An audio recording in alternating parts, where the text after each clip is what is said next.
Hey everyone, and welcome to this interactive explainer. If you're an E3 English learner looking to really level up your reading comprehension, you are in the exact right place today. Think of me as your enthusiastic study buddy. We're going to embark on a little language quest by exploring a super famous classic fable, The Fox and the Stork.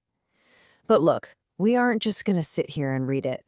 We're going to tear it apart, visualize the vocabulary, and truly understand how these words build such a fantastic story. So let's dive right in and see what we're learning today. Okay, so here's our fun roadmap for today. We'll start with the fox's trick, followed by the stork's revenge. After that, we'll extract the golden moral. Then we'll do a focused vocabulary review and finish up with some role play practice. And hey, don't worry if some of these words look a bit new right now. I'm going to break down the English vocabulary step by step for you. Section 1. The fox's trick. Setting the trap.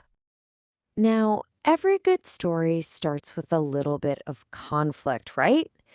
Let's look at the text. Listen to the rhythm of the words here.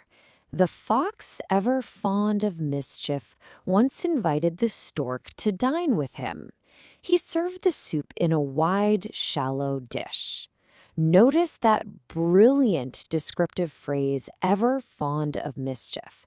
This tells us right away that this fox, he absolutely loves to cause trouble and play pranks.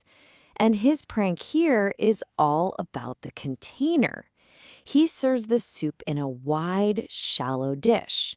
If you just picture a completely flat plate filled with liquid, well, you can already guess the huge problem this creates for a bird. The visual contrast here is just amazing. Because the fox is a canine with a wide mouth and a tongue, the text says he lapped it up with ease. You know, lapping is how dogs and foxes drink. It's quick and simple. But the poor stork, with her slender, long bill, could manage no more than a few drops. Literally tapping her beak against a flat plate got her absolutely nothing, leaving her completely hungry.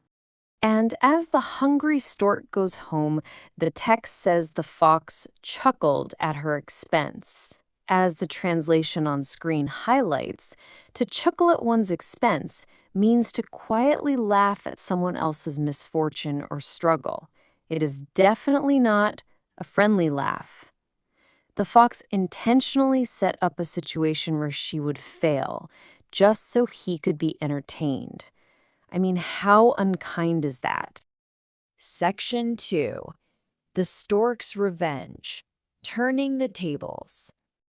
Because the stork isn't just going to accept being laughed at. Let's read the next part.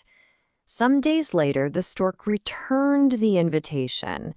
This time, she served the meal in a tall jar with a narrow neck. I actually really love the phrase, returned the invitation. It sounds so polite, doesn't it? It just means she invited him back to her house for dinner. But check out her choice of container. She doesn't use a wide, shallow dish. No way. She uses a tall jar with a narrow neck, narrow being the exact opposite of wide. It's this tight, small opening at the top of a very tall container. So what happens at this dinner party? Well, the stork plunged her bill and dined most comfortably. To plunge means to dive deeply into something. So her long, slender bill is suddenly a massive advantage. It fits perfectly right down the narrow neck of that jar. Meanwhile, the fox is facing some serious karma. The text tells us he could not reach a morsel. A morsel is a really great E3 vocabulary word meaning a tiny bite or piece of food. His wide mouth simply cannot fit into the narrow neck, so now he is the one getting zero food. The author writes that the fox could only lick helplessly at the outside of the vessel. This phrase perfectly captures his total, absolute frustration. He can smell the delicious food, He can see the jar, which is called a vessel here, but he has absolutely zero power to change the situation. He just awkwardly licks the outside glass.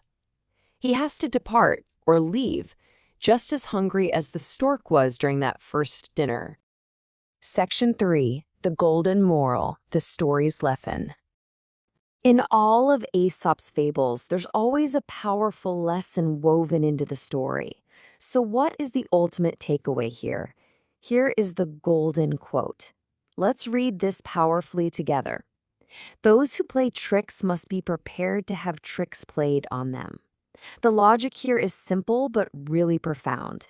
If you dish out bad behavior, you gotta expect that people will return that exact same behavior right back to you. The fox thought it was hilarious to be cruel, right up until he was the victim of that exact same cruelty. Section 4. Vocabulary Review, Essential Words.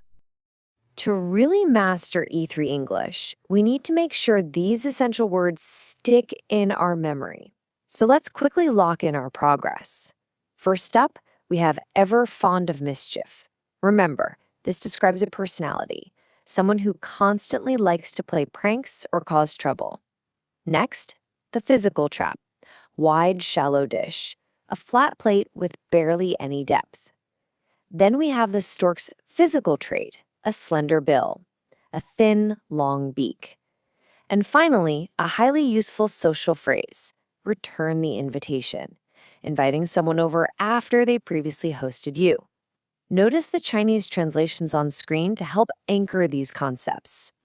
Continuing our review, let's look at the words from the stork's revenge. We have the narrow neck of the tall jar, a really tight opening. Then the action verb plunge into. Imagine diving into a swimming pool. The stork dives her beak deep into the jar.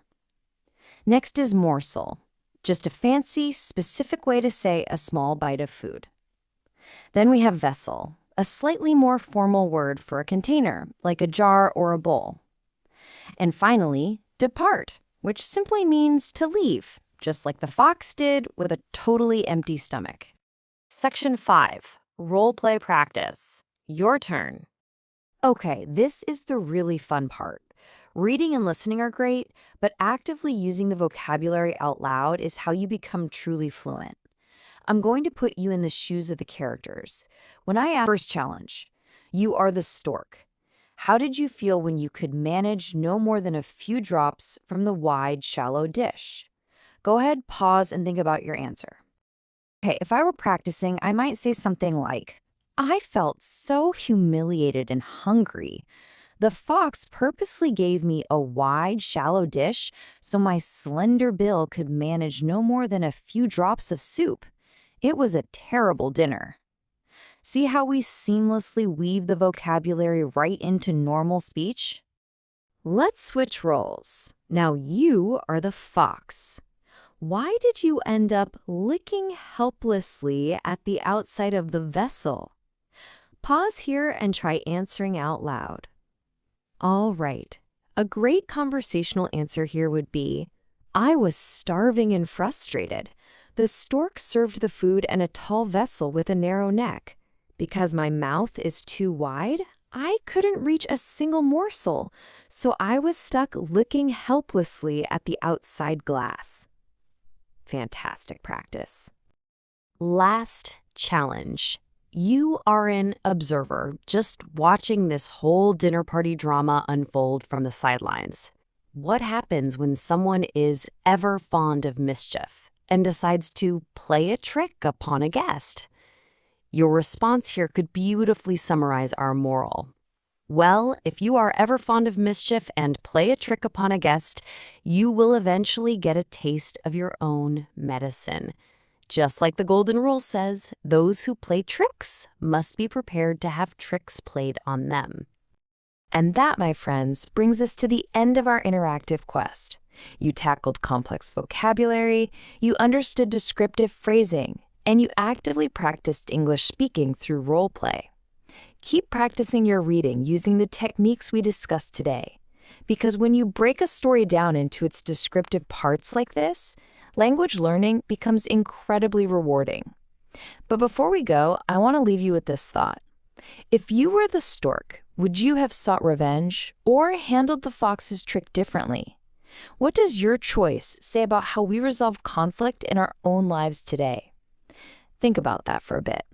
Until next time, keep learning and stay curious.